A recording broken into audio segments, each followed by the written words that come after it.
Good day mga lalabs. For today's video naman po ay ang ipapakita ko ay kung paano naman po kami gumawa ng sinukmani or ang tinatawag na biko.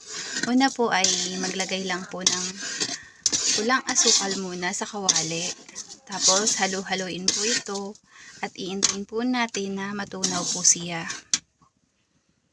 Ito po, ang dami po nito ay 1/4 na pulang asukal. Yan. Ito naman po yung ating biko. Kanin pala na sinaing po muna na gagawin nating biko. Sinaing po muna namin yan.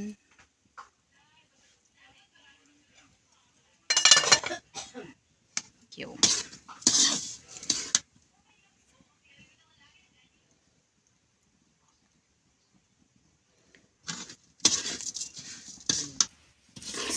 At ayan po mga kalalabs ko, unti-unti na pong natutunaw ang sugar.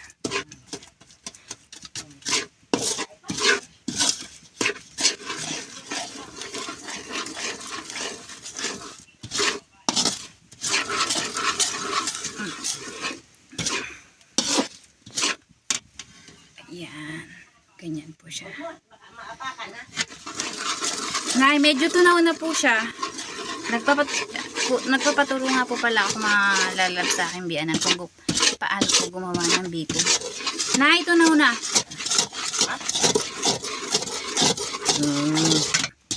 Bakit nagkabaligtara na ang iyong kasalawi? Paano dumidikit na kayo? Yan. Ha?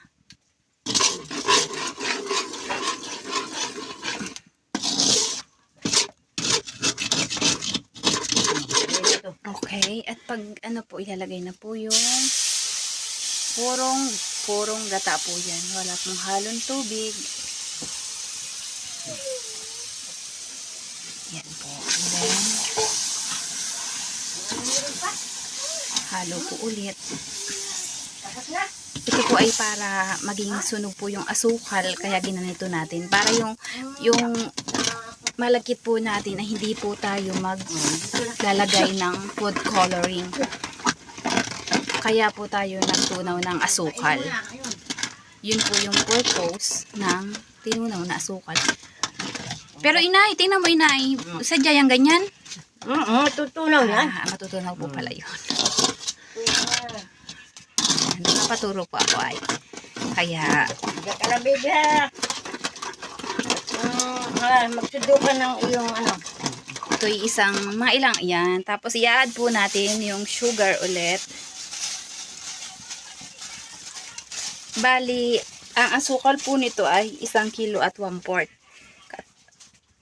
At yung amin po namang malagkit na sinaing ay 1 salot po yan. Yan, igayon nga natin ito. Ang dilim sa aking ano. Ayan. Ay, ilalagay pala yun. Muntikan ko nang makalimutan. Tapos, halu-haluin. Parang kulang, di ba kulang yung, tama lang yung pagkasunog na yun. Oh, yun. Tama lang yung pumula lang siya. Yun. Para lumiwanag tuloy. Yun, lumiwanag na. Nabuhay ang ilaw.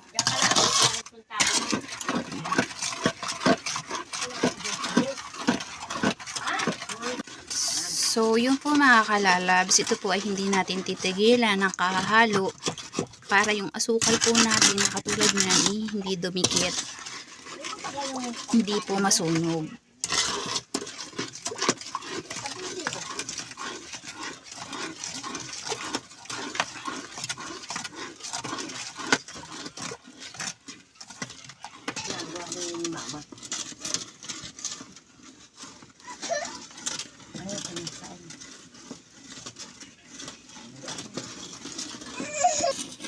Yan po, kumukulo na po ang ating tinunaw na asukal.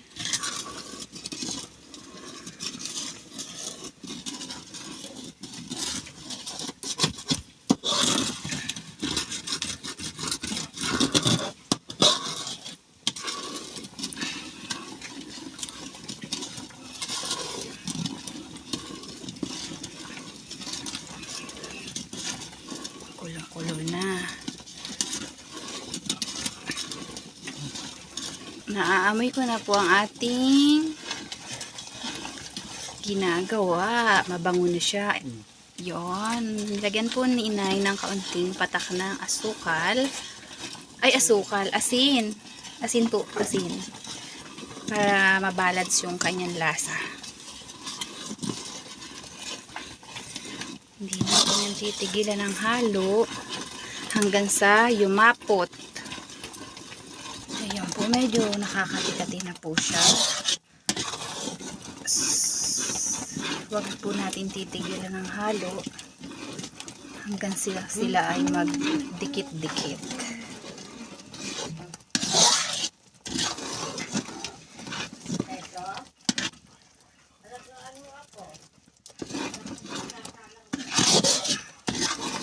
Kaya naman po ako'y napaluto ng ganito. Ito po ay ipapa-birthday ko dun sa aking tiyahin dahil 50 birthday po niya. Wala akong regalo, kaya ito ang aking naisipang iregalo na lang sa kanya. So ayan, mararamdaman mo po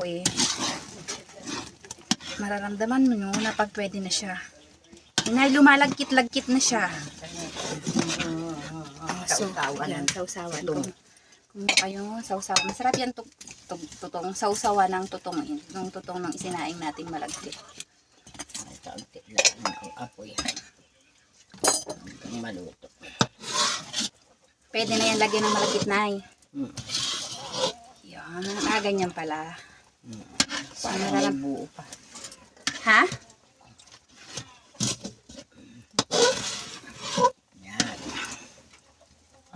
Ano, baka matunaw. Ay, kala ko baka matunaw.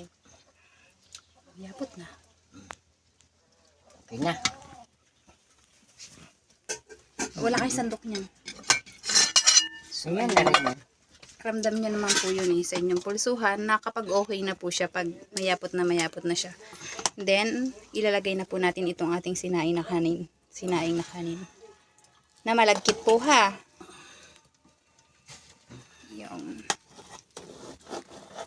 And this is my mother-in-law. Yan.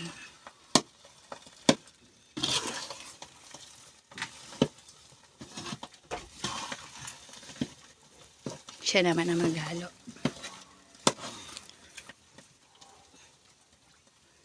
Alam ko na, ang gumawa ng ganyan na, makakagawa na ako niyan na tuwing may birthday yan. Kaya, Yes. hindi magaling. Ako'y pahinga na. Aba. Nakuha ko na yung sikretong malupit. Yung iba kasi niyan, mga kaibigan, kapag naggumagawa is kapag gumagawa, masyadong parang mamasa-masa pa siya. Si Inay, masarap po siya dahil talagang hindi po niya tinitigilan ng halo hanggang sa kailangan po madry siya.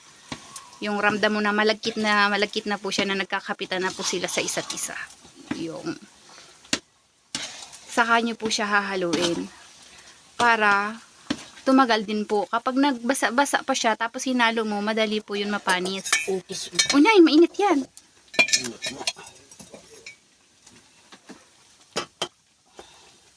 Kapag ka ganun.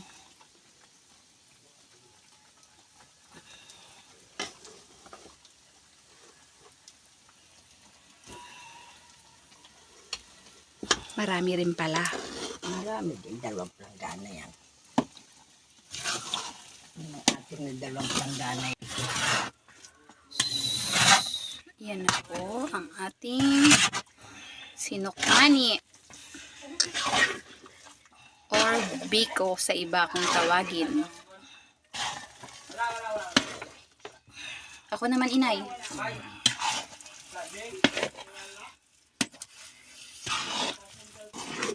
Ito pala ay kinakailangan mga kaibigan na ikaw ay malakas at napakalagkit.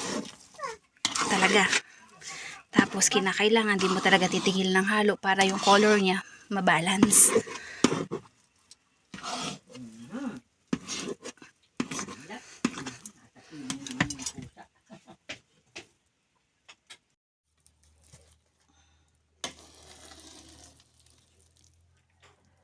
Luto na po ang ating biko.